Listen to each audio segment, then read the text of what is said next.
Très récap de la journée du 19 août. Donc aujourd'hui, petite journée TP, je suis un peu déçu, on va voir, parce que je me suis fait B au bottom tick à l'ouverture de 9h30. J'aurais pu faire une très belle session, mais c'est pas grave. J'ai respecté mon plan et j'avais mis mon B avec un peu plus d'avance pour éviter les spreads, les machins. Et du coup, bah voilà, un peu déçu, mais bon, c'est pas grave. On aurait pu taper une belle journée. Alors, on commence aujourd'hui, donc billet baissier, comme je vous avais expliqué la dernière fois. Pourquoi? On va revoir le billet ensemble. On est revenu sur des plus hauts, et là on est en train de distribuer jusqu'au plus bas, donc je m'attends moi au minimum à ce qu'on aille jusqu'à ces plus bas. On est aussi sur les plus hauts historiques, donc ça joue encore. Et juste ici, en fait, on a fait une phase de manipulation. On a break baissier, on a la prendre toutes les liquidités ici, on a break haussier juste ici, et là maintenant, on s'attend à la vraie délivraison baissière jusque dans cette zone. Donc là, pour aujourd'hui, j'avais un objectif jusqu'ici, mais c'est pas mon TP, c'est un objectif, voilà, à savoir. Alors, du coup, on se retrouve en H1.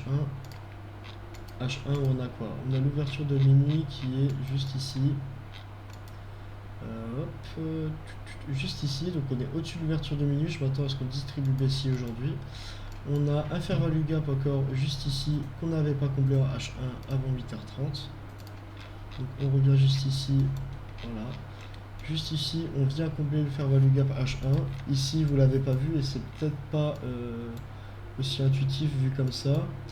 Mais en gros, on est venu prendre les hauts une fois.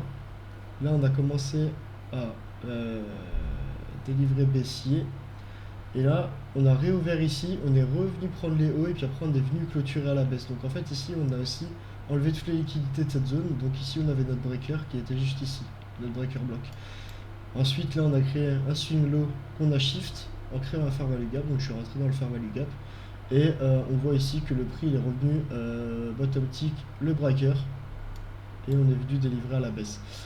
Juste ici, donc j'avais mon TP1 sur ces étoiles, mon TP2 j'en ai pris un ici parce qu'on était revenu dans une zone de low H1 et mon TP final qui était sur le plus bas daily de la session d'hier.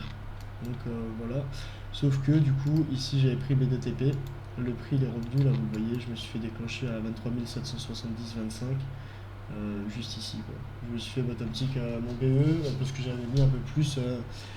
J'avais mis plus 5 $ en fait pour laisser un spread vu que c'était quand même l'ouverture de 9h30. Donc voilà, un peu triste parce que j'aurais pu avoir une belle perf, mais c'est pas grave, on s'en sort bien quand même pour aujourd'hui, je suis assez content. Le setup il était magnifique, donc voilà, assez content de la session d'aujourd'hui, pas plus d'explications de ça.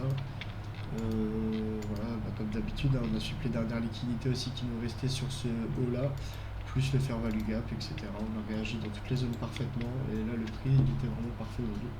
Donc je suis assez content du résultat d'aujourd'hui. Voilà, voilà. Donc sur ce les gars, je vous fais des petits bisous, ça a été très rapide. On se voit pour le prochain trade recap. Et puis bye bye.